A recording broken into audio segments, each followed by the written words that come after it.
Case मोहरी बीबी बनाम धर्मोदास घोष इला 19033 कैल 539 पीसी नाबालिग का समझौता ऐतिहासिक मामला। न्यायाधीशों की पीठ Lord Macnaghten, Lord Davey, Lord Lindley, Sir Ford North, Sir Andrew Scoble, Sir Andrew Wilson, J. परिचय। मोहरी बीबी बनाम धर्मोदास घोष एक ऐसा मामला है जो नाबालिगों के समझौते के दायरे को कवर करता है। यह मामला मूल रूप से नाबालिग के अनुबंध या नाबालिग के साथ अनुबंध से संबंधित है। भारत में नाबालिग एक व्यक्ति जो 18 वर्ष से कम आयु का है या कोई भी व्यक्ति जिसने कानूनी तौर पर 18 वर्ष की आयु पूरी नहीं की है, के साथ एक समझौता या अनुबंध शुरू से ही शून्य है। बिल्कुल शुरू से ही शून्य। ऐसे नियम और कानून बनाए गए हैं क्योंकि कानून के अनुसार ऐसे लोग अनुबंध या ऐसा करने के समझौते की क्षमता के दायरे में नहीं आते हैं। न्यायालय की राय के अनुसार कोई भी व्यक्ति जो 18 वर्ष से कम आयु का है या जिसने 18 वर्ष की आयु पूरी नहीं की है, अर्थात नाबालिग अनुबंध करने या बड़े निर्णय लेने का इरादा नहीं कर सकता है।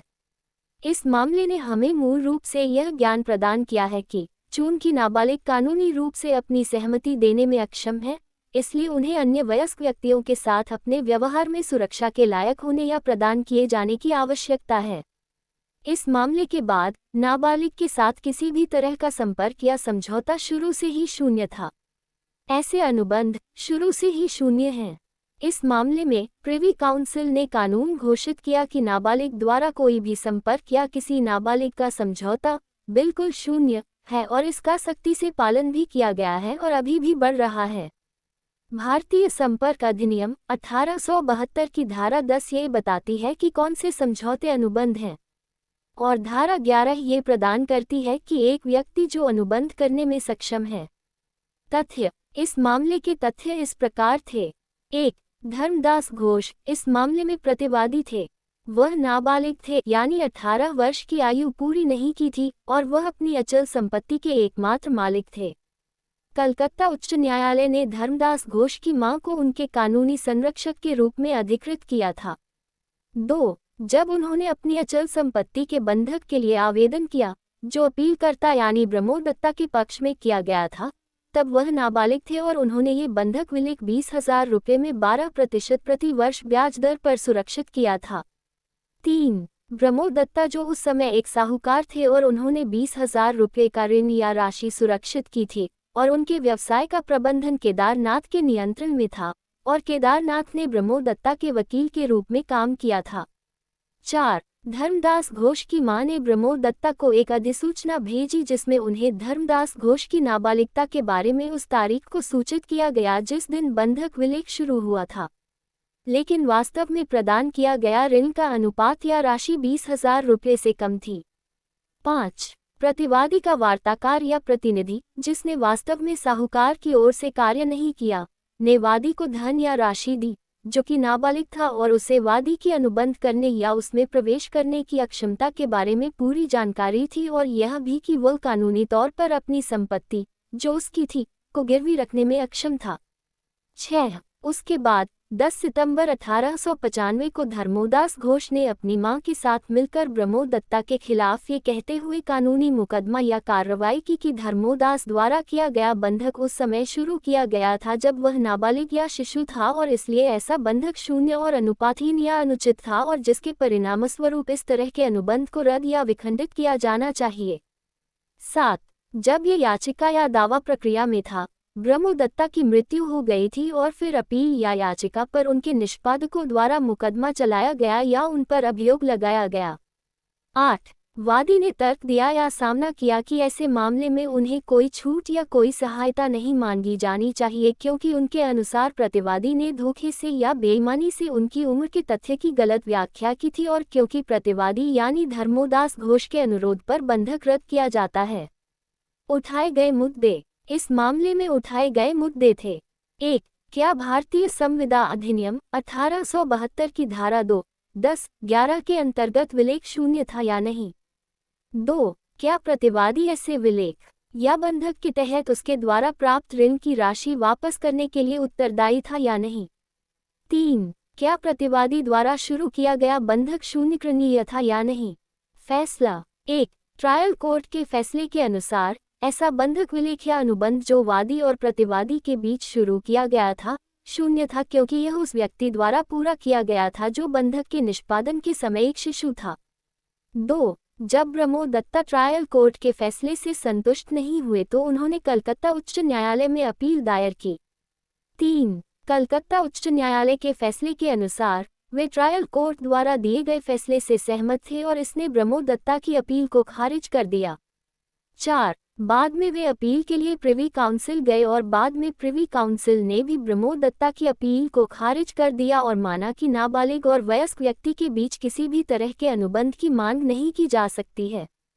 5. काउंसिल द्वारा पारित अंतिम निर्णय थे नाबालिग या शिशु के साथ किसी भी तरह का अनुबंध शून्य ab initio शुरू से ही शून्य है। 3. चूंकि नाबालिग ऐसा बंधक बनाने में अक्षम था, इसलिए ऐसा किया गया या शुरू किया गया संपर्क भी शून्य होगा और कानून की नज़र में वैध नहीं होगा। विधि के सिद्धांत। इस मामले में निर्धारित विधि के सिद्धांत इस प्रकार हैं। 1. नाबालिग या शिशु के साथ किया गया कोई भी अनुबंध न तो वैध है और न ही शून्यकरणीय है बल्कि आरंभ से ही शून्य है। 2. भारतीय संविदा अधिनियम 1872 की धारा 64 केवल उस मामले में लागू होती है जहां संपर्क में आने वाले पक्ष ऐसे अनुबंध करने के लिए सक्षम हैं और उन मामलों में लागू नहीं होती है जहां कोई अनुबंध ही नहीं किया गया है। 3. किसी प्रतिनिधि द्वारा या एजेंट के किसी ज्ञान द्वारा किए गए कानूनी कार्यों का अर्थ है कि किए गए ऐसे कार्य या किसी चीज का ज्ञान उसके प्रमुख का है। बहुमत अधिनियम 1875। बहुमत अधिनियम 1875 2 मार्च 1857 को लागू किया गया था। यह एक ऐसा कानून है जिसे बहुमत के कानून से संबंधित विभिन्न कानूनों को पेश करने के लिए बनाया गया था। इस अधिनियम के लागू होने से पहले वयस्क होने की आयु सीमा के बारे में कोई गारंटी या निश्चितता नहीं थी। इस अधिनियम ने मूल रूप से वयस्क होने की आयु सीमा यानी 18 वर्ष तय की है। इसमें कहा गया है कि भारत में रहने वाला हर एक व्यक्ति 18 वर्ष की आयु पूरी करने के बाद ही वयस्कता की आयु प्राप्त कर सकता है, किसी भी कीमत पर उससे पहले नहीं। मामले में एक अपवाद आता है जहां कोई विशेष व्यक्तिगत कानून केवल वयस्कता प्राप्त करने की आयु प्रदान करता है और यदि ऐसा नहीं किया जाता है तो भारत का कोई भी निवासी 18 वर्ष की आयु पूरी करने के बाद ही वयस्कता प्राप्त करेगा। ऐसे मामले में जहां किसी व्यक्ति या उसकी संपत्ति या दोनों के मामले में 18 वर्ष की आयु से पहले किसी नाबालिग के लिए किसी न्यायालय द्वारा अभिभावक या संरक्षक नियुक्त किया जाता है तो ऐसे मामले में वयस्कता की आयु 18 वर्ष की आयु प्राप्त करने के बजाय 21 वर्ष की आयु प्राप्त करने के बाद होगी। आलोचनात्मक विश्लेषण। मोहरी बीबी बनाम धर्मोदास घोष के मामले में प्रिवी काउंसिल ने सख्ती से परिभाषित किया कि किसी नाबालिग या किसी शिशु के साथ अनुबंध या समझौते की कोई भी मांग शून्य और अमान्य होगी। नाबालिगों के साथ सभी संपर्क शुरू से ही शून्य होंगे। वयस्कता अधिनियम 1875 में नाबालिग की परिभाषा दी गई है जिसके अनुसार कोई भी व्यक्ति जो 18 वर्ष से कम आयु का है या 18 वर्ष की आयु पूरी नहीं की है किसी भी प्रकार का संपर्क या समझौता करने या बनाने के लिए सक्षम नहीं होगा। मेरे अनुसार कोई भी ऐसा अनुबंध जिसमें नाबालिग अनुबंध का पक्षकार हो या वह उसमें शामिल हो शून्य होगा। ये धारणा सही है क्योंकि नाबालिग या शिशु ऐसे लोगों की श्रेणी में आते हैं जो अपनी स्वतंत्र सहमति नहीं दे सकते हैं। साथ ही कारण यह है कि वे ऐसी स्थिति में नहीं हैं जहां वे उस तरह से सोच सके जैसा एक विवेकशील या सामान्य व्यक्ति कर सकता है। एक समझौता एक ऐसा सौदा है जहां सभी पक्षों की स्वतंत्र और समान सहमति दी जाती है, लेकिन नाबालिग के मामले में उनकी सहमति वयस्क लोगों द्वारा हावी हो सकती है जिसके परिणामस्वरूप यह अनुबंध बनाने की शर्तों में से एक का उल्लंघन होता है। यानी स्वतंत्र सहमति। एक सहमति तब स्वतंत्र कही जाती है जब ये दबाव, अनुचित प्रभाव, धोखाधड़ी, गलत प्रतिनिधित्व और गलती के कारण न हो। अदालत ने अपने फैसले के माध्यम से ये भी प्रतिपादित किया है कि एक शिशु के साथ संपर्क शून्य और शून्य घोषित किया जाएगा। इसका मतलब है कि यह न तो वैध है और न ही शून्यकरणीय है। मेरे अनुसार नाबालिगों के साथ अनुबंध से बचना चाहिए और उसे रोकना चाहिए क्योंकि इससे कभी कभी नाबालिगों के जीवन और स्थितियों पर हानिकारक सामाजिक, आर्थिक और कानूनी प्रभाव पड़ता है। ऐसा कोई भी व्यक्ति जो ऐसा अपराध करता है उसे बालिग व्यक्ति द्वारा किए गए अपराध के दायरे के अनुसार न्यायालय द्वारा या तो कारावास या जुर्माना या दोनों से कठोर दंड दिया जाएगा।